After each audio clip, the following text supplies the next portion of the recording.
Kuyo mako gweng ma lunywenywe county ma Kakamega tok Miyo moro onego jaode katoke to oterore nyaka tesendo obila ma matete kodhi fulore ne nekno.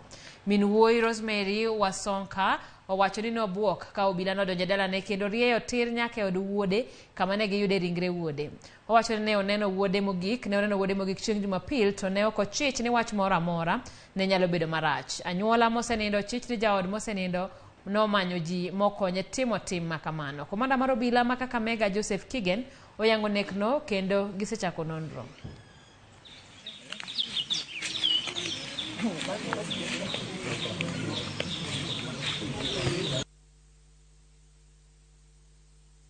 Kutoka kwa kanisa nimekaa hapa, nimefungua ng'ombe, nimefunga huko, nimekaa kufika saa 8 saa 9 tunaanza kujaribu simu yake, kupika ni mteja. Amekatwa mabega hivi, ukimwona unafikiria ni ng'ombe. Amelala kwa damu. Huyo mwanamke amebeba kila kitu kwa nyumba. Kijana alikuwa amejipanga kweli.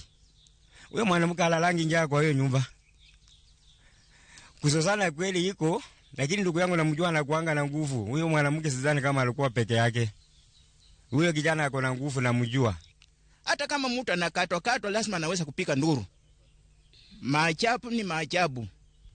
Hatukiasikia jambo ambalo linakuja na statement ya kwamba mwenzetu alipika nduru na akakosa usaidizi. Na ukiona mwili wake jinsi imekaa, hata kama ni mwanamke hawezi kutenda hivyo peke yake. Nataka polisi waliokuja mahali hapa wakachukue hatua, haki ya Alex ipatikane. Na hii iko wazi kwamba walikuwa na mke wake.